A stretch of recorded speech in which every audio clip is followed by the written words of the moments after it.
ہم وہی کہیں گے جو ہمارا دین ہم کو بتاتا ہے، عمل کرو تو تمہارا بھلا ہے۔ الحمدللہ رب العالمین والصلاة والسلام علی سید الانبیاء والمرسلین، اما بعد فاعوذ باللہ من الشیطان الرجیم، بسم اللہ الرحمن الرحیم۔ ان اللہ وملائکتہ یصلون علی النبی یا ایہا الذین آمنوا صلوا علیہ وسلموا تسلیما۔ اللهم صل على سيدنا وشفيعنا وحبيبنا ومولانا محمد وبارك وسلم صلاة وسلاما عليك يا رسول الله صلی اللہ تعالی علیہ وسلم۔ اس سے پہلے کی مجلس میں جنت کی بشارت پانے والے 10 خوش نصیب صحابہ میں سے خلفائے راشدین کے علاوہ 3 مقدس ہستیوں کا ذکر کیا گیا۔ جنت کی بشارت پانے والی عظیم ہستی حضرت سیدنا سعد بن ابی وقاص رضی اللہ تعالیٰ عنہ۔ اللہ کے رسول صلی اللہ تعالیٰ علیہ وسلم کے ننیحال میں خاندان زہرہ میں جا کر کے آپ کا نسب اللہ کے رسول علیہ السلام سے مل جاتا ہے، اسی لیے رشتے میں یہ اللہ کے رسول علیہ السلام کے ماموں تھے۔ اور اللہ کے رسول علیہ السلام نے جب اعلان نبوت کیا، حضرت سعد رضی اللہ تعالیٰ عنہ ابھی نوجوان تھے، انہیں جب پتہ چلا تو یہ فوراً میرے آقا علیہ السلام کی بارگاہ میں آئے اور کلمہ پڑھ کے مسلمان ہو گئے۔ اور انہوں نے اپنے ایمان لانے سے پہلے کا ایک واقعہ خود بیان فرمایا ہے کہ 3 راتوں تک میں نے خواب دیکھا کہ خوفناک اندھیرا ہے اور کچھ بھی نظر نہیں آتا۔ اچانک مجھے ایک اس اندھیرے میں چمکتا ہوا چاند نظر آیا، میں اس چاند کی طرف لپکا تو میں نے یہ دیکھا کہ کچھ لوگ مجھ سے پہلے ہی اس چاند کے پاس پہنچ چکے ہیں۔ تو قریب گیا، میں نے غور سے دیکھا تو زید بن حارثہ ہیں، حضرت علی بن ابی طالب ہیں اور حضرت ابو بکر صدیق ہیں۔ میں گیا اور میں نے ان لوگوں سے پوچھا کہ آپ لوگ کب آئے؟ تو انہوں نے کہا کہ ہم لوگ ابھی پہنچے ہیں۔ پھر بعد میں صبح کو معلوم ہوا کہ اللہ کے رسول صلی اللہ تعالیٰ علیہ وسلم پوشیدہ طور پر لوگوں کو ایمان کی طرف دعوت دے رہے ہیں۔ یہ میرے آقا علیہ السلام کی بارگاہ میں حاضر ہوئے اور ایمان قبول کیا، اپنے خواب کا ذکر کیا تو وہاں پر یہ تینوں حضرات پہلے ہی سے موجود تھے جن کو انہوں نے خواب میں دیکھا تھا۔ تو اس طرح یہ دامن ایمان کے اندر داخل ہوئے۔ اور ظاہر سی بات ہے اس دور میں ایمان لانا کوئی آسان کام نہیں تھا۔ یہ جب ایمان لائے 5ویں یا 7ویں نمبر پر یہ ایمان لائے۔ ان کی عمر اس وقت 14 یا 17 سال کی تھی۔ اب ایمان لانے کا جب واقعہ ان کی ماں کو پتہ چلا، ماں آگ بگولا ہو گئی اور وہ یہ برداشت ہی نہیں کر سکتی تھی کہ میرے جگر کا ٹکڑا، میری آنکھوں کا تارا ہمارے خداؤں کے خلاف اٹھ کھڑا ہو اور ایک خدا پر ایمان لے آئے۔ تو ماں نے کہا کہ جب تک سعد اس نئے دین کو چھوڑ کر کے اپنے آبائی دین کی طرف نہیں لوٹے گا اس وقت تک نہ میں کھاؤں گی، نہ پیوں گی، نہ سائے میں بیٹھوں گی، اسی طرح بھوکی پیاسی دھوپ کے اندر تڑپ تڑپ کر کے مر جاؤں گی۔ اور اسے یقین تھا کہ جب میں اس طرح کروں گی تو میرا بیٹا سعد مجھ سے بڑا پیار کرتا ہے، وہ آئے گا، مجھے منائے گا اور اسلام کو چھوڑ کر کے وہ دوبارہ کفر کی طرف پلٹ آئے گا۔ حضرت سعد کو جب پتہ چلا کہ ماں نے کھانا پینا بند کر دیا ہے اور دھوپ کے اندر پڑی رہتی ہیں تو ایک دن نہیں کھایا اور دوسرا دن بھی گزر گیا۔ جب صبح کا وقت ہوا، دوسرے دن صبح کے وقت میں کمزوری بڑھ گئی، چہرے پر نقاہت کے آثار ظاہر ہوئے اور دوسرا دن بھی بغیر کھائے پیے گزر گیا۔ اب کمزوری کے اندر اضافہ ہوا۔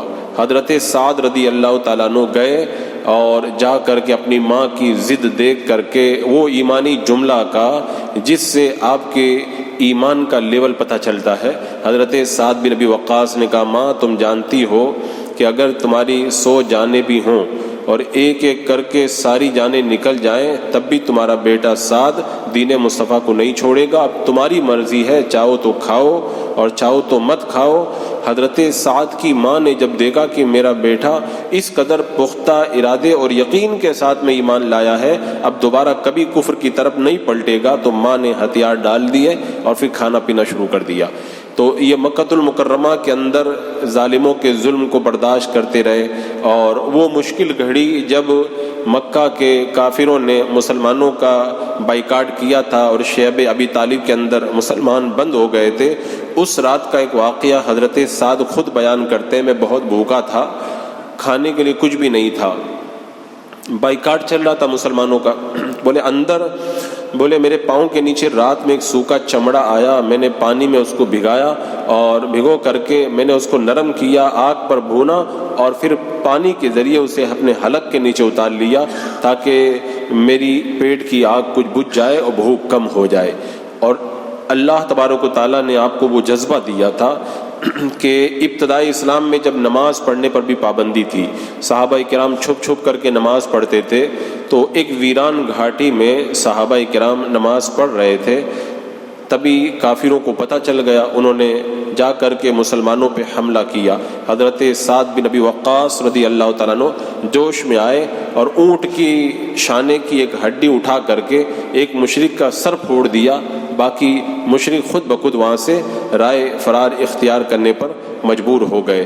تو یہ آپ کے جذبات تھے کہ آپ نے کبھی بھی کسی طرح سے کوئی بھی سمجھوتا نہیں کیا اور ایمان کے حوالے سے بڑے مضبوط رہے، اور آپ کو اللہ تبارک و تعالیٰ نے وہ مقام دیا کہ میرے آقا صلی اللہ تعالیٰ علیہ وسلم نے دعا دی تھی، الہی سعد کی دعا قبول فرما، اس کے تیر کا نشانہ درست کر دے۔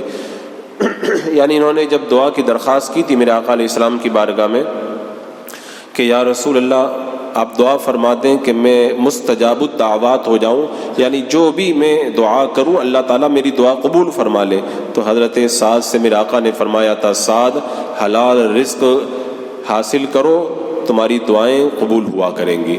رزق حلال کے لیے انہوں نے میرے آقا علیہ الصلوۃ والسلام کی بارگاہ میں دعا کے لیے کہا، اللہ تبارک و تعالیٰ کے محبوب نے انہیں یہ دعا عطا فرمائی۔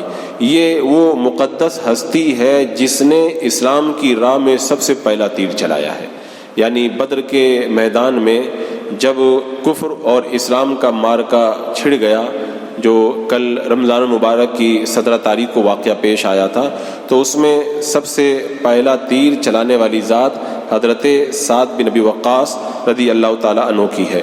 اس وقت انہوں نے کتنے تیر چلائے، ایک روایت میں آتا ہے کہ احد کے میدان میں حضرت سعد نے 1000 تیر چلائے تھے، یہاں تک کہ میرے آقا صلی اللہ تعالیٰ علیہ وسلم حضرت سعد کو تیر دیتے تھے اور فرماتے تھے سعد تم تیر چلاؤ، تم پر میرے ماں باپ قربان ہو۔ اسی لیے حضرت مولا علی رضی اللہ تعالیٰ عنہ نے فرمایا میں نے اللہ کے رسول علیہ السلام کو کبھی نہیں سنا کہ آپ نے کسی کے لیے اپنے ماں باپ کو جمع کیا ہو سوائے سعد بن مالک کے، اور ایک روایت میں یہ سعد بن مالک جو ہے وہ ان کا اصل نام ہے، اور سعد بن ابی وقاص سے یہ زیادہ مشہور ہوئے ہیں۔ ایک بار اللہ کے رسول علیہ السلام نے ان سے فرمایا تھا یہ میرے ماموں ہیں، کوئی مجھے ان کے جیسا ماموں دکھائے۔ اتنا پیار تھا میرے آقا علیہ السلام کو ان کے ساتھ میں۔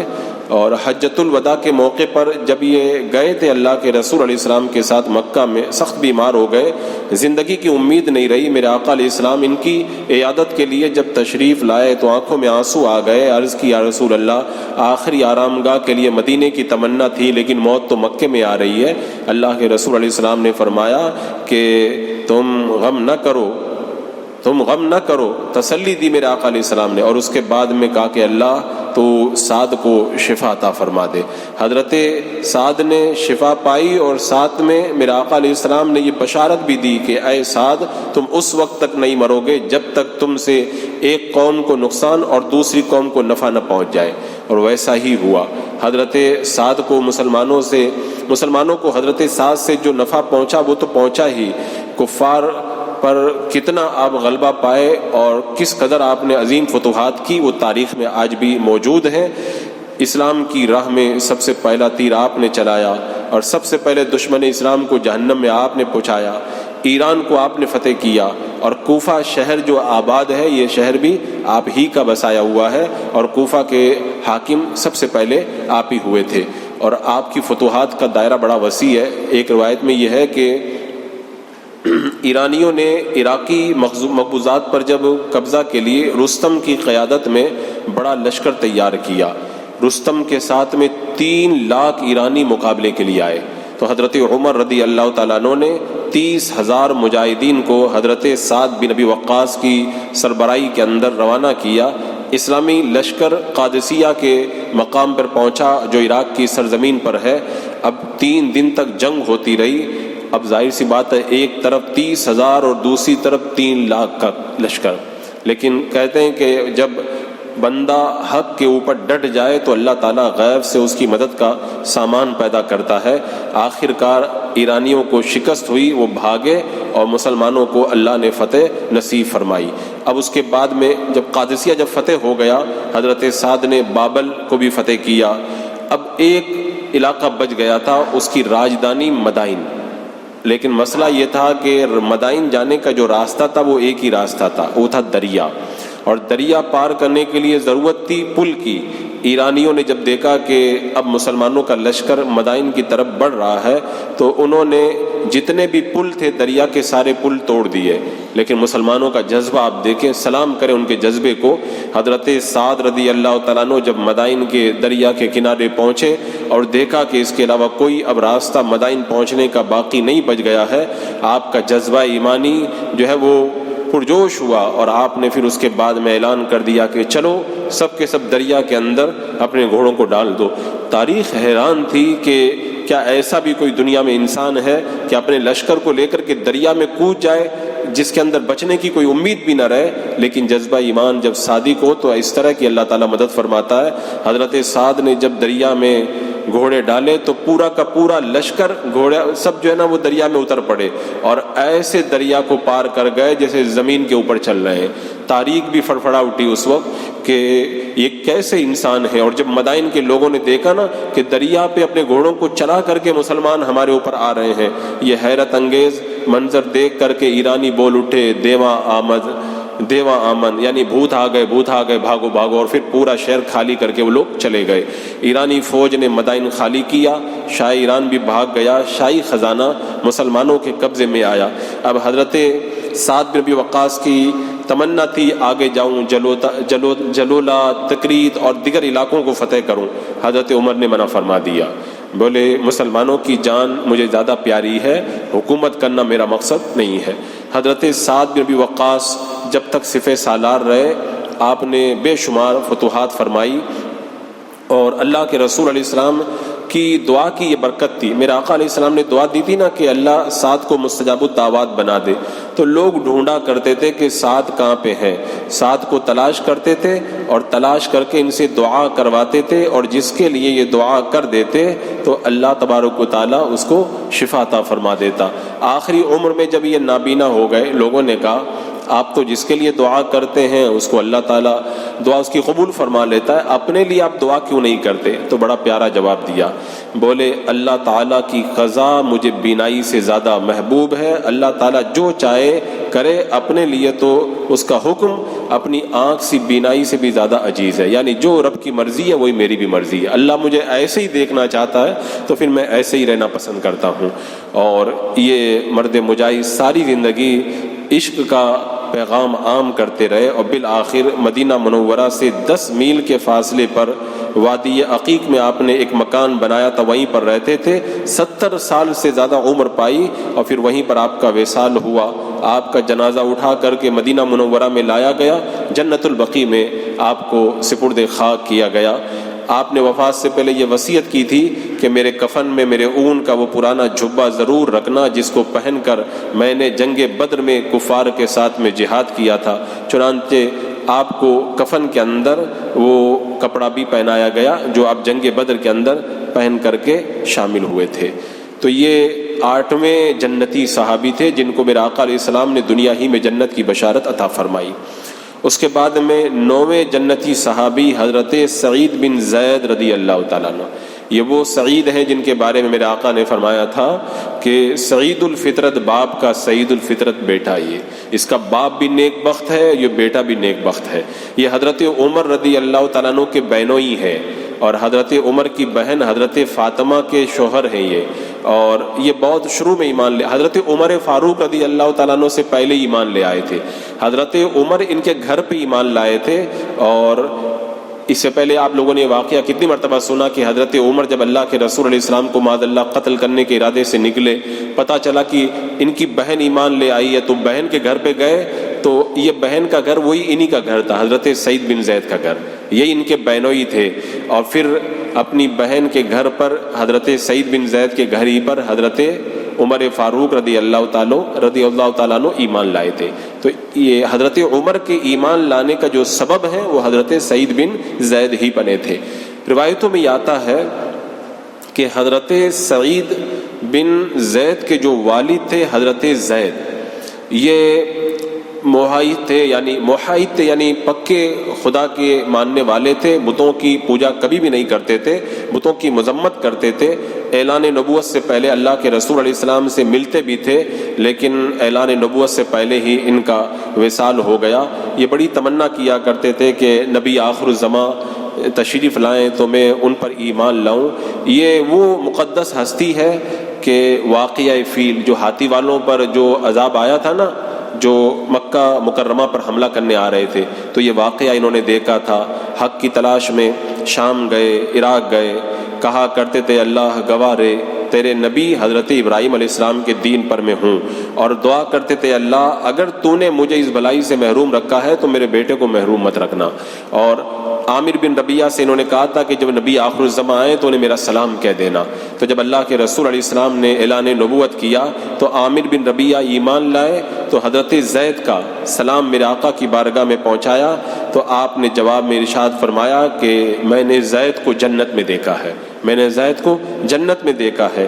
اور ان کی خوبی یہ تھی، میرے آقا علیہ السلام کے آنے سے پہلے لوگ بچیوں کو زندہ دفن کرتے تھے، تو حضرت زید کی خوبی یہ تھی کہ جو بچی زندہ دفن ہونے والی ہوتی تھی اس کے گھر پہنچ جاتے تھے، بچی کو لے لیتے تھے اور پھر پال کر کے اس کو بڑا کیا کرتے تھے۔ اس زمانے میں یہ بچیوں کو بچایا کرتے تھے۔ اور حضرت عثمان غنی رضی اللہ تعالیٰ، یہ حضرت سعید بن زید رضی اللہ تعالیٰ عنہ جو حضرت عمر رضی اللہ تعالیٰ عنہ کے بہنوئی ہیں، انہوں نے اسلام کیسے قبول کیا، اس حوالے سے روایتوں کے اندر یہ آتا ہے کہ 15 سال کی عمر ہی میں یہ داخل اسلام ہو گئے تھے اور میرے آقا علیہ السلام کی غلامی میں داخل ہوئے۔ حضرت عروہ بن زبیر کہتے ہیں کہ ایک عورت نے جس کا نام تھا عروہ بنت اوس، اس نے مروان کی کچہری میں یہ دعویٰ کیا تھا کہ سعید بن زید نے میری زمین لے لی ہے، یہ ان کے خلاف دعویٰ کیا۔ تو یہ کتنے بڑے مستجاب الدعوات تھے، انہوں نے دعا کی اے اللہ اگر یہ عورت جھوٹی ہے تو اس کو اندھی کر دے اور اسی زمین میں اس کو مار ڈال، اس کو اسی زمین میں موت دے دے۔ حضرت عروہ بن زبیر کا بیان ہے کہ میں نے دیکھا کہ وہ عورت اندھی ہو گئی اور اسی زمین میں چل رہی تھی کہ اچانک ایک دن کنویں میں گر کر کے مر گئی۔ جو آپ نے اس کو بددعا دی تھی وہ بالکل صحیح ثابت ہوئی۔ اور ایک روایت میں آتا ہے محمد بن زید کہتے ہیں کہ میں نے اس عورت کو دیکھا کہ وہ اندھی ہو گئی تھی، دیواریں پکڑ پکڑ کے چلتی تھی اور کہتی تھی مجھ کو حضرت سعید بن زید کی بددعا لگ گئی ہے۔ ایک دن وہ زمین میں چل رہی تھی، اچانک کنویں میں گری اور وہی کنواں اس کی قبر بن گیا۔ یعنی حضرت سعید سے جو زمین وہ ہتھیانا چاہتی تھی، آخر اسی زمین کے اندر وہ مر کر کے اپنے انجام تک پہنچ گئی۔ حضرت سعید بن زید کے جب انتقال کا وقت آیا، جمعہ کا دن تھا، حضرت عبداللہ بن عمر کو جب پتہ چلا تو وادی عقیق میں پہنچے اور اس وقت ان کا وہاں پہ انتقال ہو چکا تھا۔ 70 سال سے زیادہ انہوں نے عمر پائی تھی اور آپ کا جنازہ اٹھا کر کے مدینہ منورہ میں لایا گیا اور مدینہ منورہ کے مشہور قبرستان جنت البقیع کے اندر آپ کو دفن کیا گیا۔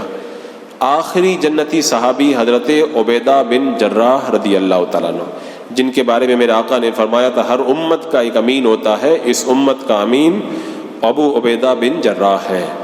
یہ حضرت عبداللہ بن عمر رضی اللہ تعالیٰ عنہ بیان فرماتے ہیں کہ قریش میں 3 لوگ ایسے ہیں جن کے چہرے سب سے زیادہ خوبصورت، جن کے اخلاق سب سے زیادہ عمدہ اور سب سے زیادہ باحیا ہیں۔ وہ کون ہیں؟ بتاتے ہیں حضرت ابو بکر صدیق، حضرت عثمان غنی اور حضرت ابو عبیدہ۔ یہ شروع کے اندر حضرت ابو بکر صدیق رضی اللہ تعالیٰ عنہ کے ساتھ زیادہ اٹھک بیٹھک رکھتے تھے، اور جب سیدنا صدیق اکبر نے آپ کو ایمان کی دعوت دی تو فوراً یہ میرے آقا علیہ الصلوۃ والسلام کی غلامی کے اندر داخل ہو گئے۔ مکہ کی سرزمین پر جب ظلم پڑا تو انہوں نے حبشہ کی طرف پہلی ہجرت کی، اور اس کے بعد میں مدینہ منورہ کی طرف بھی انہوں نے ہجرت فرمائی۔ اور حضرت حذیفہ کا بیان ہے، اللہ کے رسول علیہ السلام کی بارگاہ میں نجران کے عیسائیوں کا ایک وفد آیا، اہل نجران کا ایک وفد آیا اور کہا کہ یا رسول اللہ ہمارے پاس کسی کو امین بھیجیے، کوئی امین آدمی کو ہمارے پاس بھیجیے۔ تو میرے آقا علیہ السلام نے فرمایا تمہاری طرف ایسا شخص بھیجوں گا جس پر امین رشک کریں گے۔ پھر آپ نے حضرت ابو عبیدہ بن جراح رضی اللہ تعالیٰ عنہ کو ان کی طرف روانہ فرمایا۔ یہ میرے آقا علیہ السلام کی کتنے بڑے جانثار ہیں، اس کا اندازہ آپ اس سے لگائیں کہ حضرت ابو بکر صدیق کا بیان ہے، جنگ احد میں ان لوگوں میں سے تھا جو میرے آقا علیہ السلام کے پاس میں پلٹ کر کے آئے۔ میں نے دیکھا کہ ایک شخص اللہ کے رسول علیہ السلام کے پاس کھڑا ہے، میں سوچا کہ طلحہ ہوں گے، لیکن جب میں قریب پہنچا تو میں نے دیکھا کہ وہ حضرت ابو عبیدہ بن جراح ہے۔ اس وقت میرے آقا علیہ السلام کے سامنے والے 4 دانت زخمی ہو گئے تھے، چہرہ انور پر جو لوہے کی ٹوپی تھی خود اس کی کڑیاں آپ کے رخسار میں چلی گئی تھی، خون نکل رہا تھا۔ تو حضرت ابو عبیدہ نے کہا کہ یا رسول اللہ یہ سعادت مجھے حاصل کرنے دیں تاکہ ان کڑیوں کو میں نکالوں۔ اب ایسے کھینچتے تو میرے آقا علیہ السلام کو تکلیف ہوتی، تو انہوں نے آپ کے اپنے سامنے والے 2 دانتوں سے میرے آقا علیہ الصلوۃ والسلام کے چہرہ مبارک سے ان کڑیوں کو نکالنا شروع کیا، تو آپ کے اپنے جو سامنے کے جو دانت تھے وہ دونوں دانت ٹوٹ گئے۔ پھر دوسرا حلقہ بھی اپنے دانتوں سے انہوں نے نکالا، لیکن اس کوشش میں آپ کے دوسرے 2 دانت اور بھی ٹوٹ گئے۔ یعنی میرے آقا علیہ السلام کی محبت میں انہوں نے اپنے دانتوں کو شہید کروا دیا۔ اور یہ اتنے بڑے عاشق رسول تھے، اتنے بڑے عاشق رسول تھے کہ بدر کے میدان میں ان کا باپ ان سے مقابلے کے لیے آیا تو اپنے باپ کو انہوں نے قتل کیا میرے آقا علیہ السلام کی محبت میں، کہ نبی کی محبت میں اگر باپ کو بھی ماننا پڑے تو اس کے اندر ہمیں کوئی جو ہے پشو پیش نہیں کرنا چاہیے۔ اسی وقت اللہ تعالیٰ نے ان کے بارے میں وہ آیت کریمہ اتاری تھی کہ لا تجد قوما یؤمنون باللہ والیوم الآخر یوادون من حاد اللہ ورسولہ۔ اور یہ حضرت ابو بکر صدیق کے ایمان لانے کے دوسرے دن ایمان لائے تھے، اور ان کا معاملہ بھی یہ تھا کہ اپنے زمانے کے بڑے مجاہدین میں ان کا شمار ہوتا تھا۔ جنگ یرموک کے موقع پر جب رومی سردار جرجیر اور حضرت ابو عبیدہ کے درمیان بھاری مقابلہ ہوا تو رومی سردار نے حضرت خالد سے کہا تھا کہ اے خالد بن ولید، میرے مقابلے میں کوئی معمولی آدمی نہیں، سردار آنا چاہیے۔ تو حضرت ابو عبیدہ کو جوش آیا، یہ چلے، اور معلوم ہے اس وقت ان کی عمر بھی بہت ہو چکی تھی، بڑھاپا تھا، لیکن بڑھاپے کے باوجود بھی آپ نے اس سے مقابلہ کیا اور اس کو جہنم رسید کر کے ہی دم لیا۔ جب انہوں نے اس رومی سردار کو مارا تو مسلمانوں نے نعرہ تکبیر کی صدائیں بلند کی۔ غزوہ بدر، احد، خندق، بنو قریظہ اور بے شمار معرکوں کے اندر آپ نے شرکت فرمائی، لیکن سادگی کا عالم دیکھیں۔ ایک بار حضرت عمر فاروق رضی اللہ تعالیٰ عنہ ان کے مکان میں گئے تو وہاں پہ ایک ڈھال رکھی تھی، ایک تلوار تھی، ایک زرہ تھی اور اونٹ کے سوا کچھ بھی نہیں تھا۔ تو حضرت ابو عبیدہ سے کہنے لگے کہ آج ہماری دعوت نہیں کرو گے؟ تو حضرت ابو عبیدہ نے ان کے لیے روٹی کے سوکھے ٹکڑے نکال کر کے سامنے رکھ دیے، کہا کہ میری غذا تو یہی ہے، پانی میں بھگو کر کے کھا لیتا ہوں۔ حضرت عمر نے جب دیکھا تو رو پڑے۔ یعنی اتنے بڑے جو ہے وہ فاتح جن کو اللہ تبارک و تعالیٰ نے ایسا مقام عطا فرمایا، روٹی کے سوکھے ٹکڑے پہ گزارا کر رہے ہیں، مکان میں صرف تلوار، ڈھال اور گھوڑا، اس کے علاوہ کچھ نظر بھی نہیں آ رہا ہے۔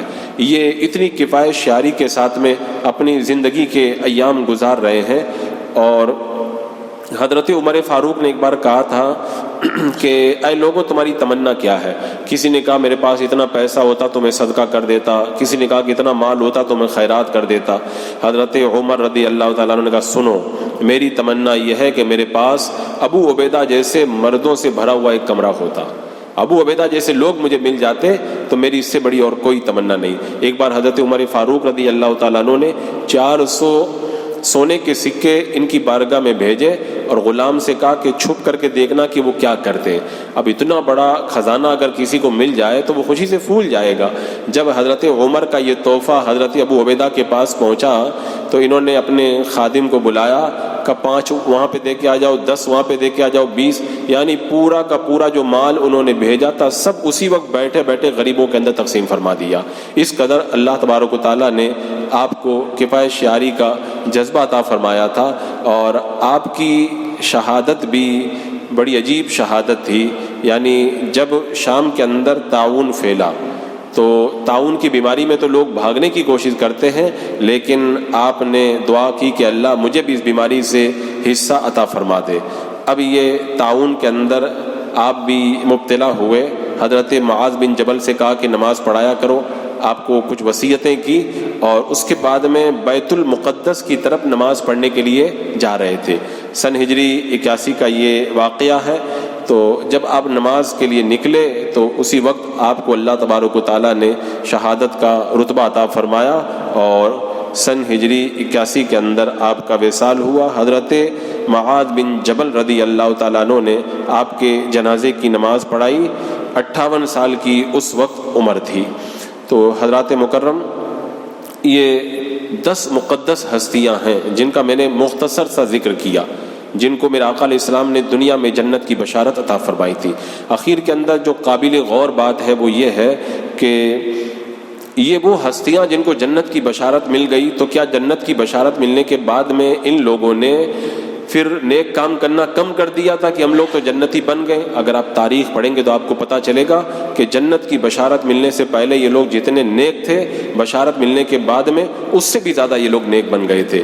تو ان مقدس ہستیوں کی زندگی کو پڑھ کر کے ہمیں اپنی زندگیوں میں انقلاب پیدا کرنا چاہیے۔ خاص طور سے ہماری جو نئی نسل ہے وہ کسی ہیرو، کرکٹر، کسی نیتا، ان کے چکر میں اپنے وقت کو ضائع کر رہی ہے۔ ان کو جو اسلام کے اصلی ہیرو ہیں، اصلی کریکٹر ہیں، ان کو سنانا چاہیے، ان مقدس ہستیوں کا ذکر بچوں کو سنانا چاہیے، تاکہ بچوں کو خوشی ہو کہ ہم جن کے ماننے والے ہیں اللہ نے ان کو کیسے عظیم مقامات عطا فرمائے تھے، ان کے اخلاق کیا تھے، ان کی عبادتوں کا عالم کیا تھا، ان کا زہد و تقویٰ کیا تھا، ان کی پرہیزگاری کیسی تھی۔ جب ان مقدس ہستیوں کا ذکر ہماری نسلوں کو پتہ چلے گا تو خود بخود وہ دنیا کے ان جھوٹے کریکٹر سے ہٹیں گے اور اسلام کے ان سچے ہیرو کے دامن کے اندر آ کر کے اپنے دلوں کے اندر ایمان کی چاشنی کو اور بھی زیادہ دوبالا کریں گے۔ اللہ رب قدیر ان مقدس ہستیوں کا ذکر ہمارے دلوں کے اندر اتارے اور ان کے فیضان سے ہمیں مالا مال فرمائے۔ اور آج جو ہے وہ 16 رمضان المبارک ہے۔ آج کی آنے والی رات 17 رمضان المبارک کی رات ہے۔ پورے سال میں چند مقدس راتیں آتی ہیں جن راتوں میں جاگ کر کے عبادت کی جاتی ہے، انہی راتوں میں سے آج کی ایک رات ہے۔ صوفیاء کرام، بزرگان دین، اسلاف اور ہمارے بزرگوں کا طریقہ رہا ہے کہ وہ رمضان المبارک کی 17ویں شب کے اندر خوب عبادت کرتے تھے، اور 17ویں شب کے بعد میں جو دن آتا تھا یعنی 17 رمضان المبارک کا، یہ دن اور رات بے شمار برکتیں اپنے دامن کے اندر رکھتے ہیں۔ انشاءاللہ اس کا ذکر ہوگا۔ بسم اللہ الرحمن الرحیم۔ اللهم صل على سيدنا مولانا محمد وبارك وسلم صلاة وسلام عليك يا رسول الله یا اللہ یا رحمان یا رحیم العالمین۔ اپنے محبوبین کے صدقے میں، اپنے مقدس بندوں کے صدقے میں مولا ہمیں بھی ماہ رمضان المبارک کی برکتوں سے مالا مال فرما۔ اے اللہ ہمیں بھی نیک متقی پرہیزگار بن کر زندگی گزارنے کی توفیق عطا فرما۔ ان عشاقان مصطفیٰ جان رحمت صلی اللہ علیہ وسلم کے صدقے میں ہمیں بھی عشق رسول عطا فرما۔ اے اللہ عالم اسلام میں مسلمانوں کی خیر فرما، بالخصوص فلسطین کے مظلومین کی مدد فرما، ظالموں کو نیست و نابود فرما، ایمان پہ زندگی، ایمانی پر خاتمہ عطا فرما۔ ربنا تقبل منا انك انت السميع العليم وتب علينا انك انت التواب الرحيم۔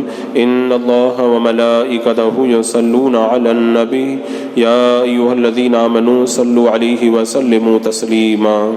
اللهم صل على سيدنا وشفيعنا وحبيبنا ومولانا محمد وبارك وسلم صلاة وسلام عليك يا رسول الله۔ سبحان ربك رب العزة عما يصفون والسلام على المرسلين والحمد لله۔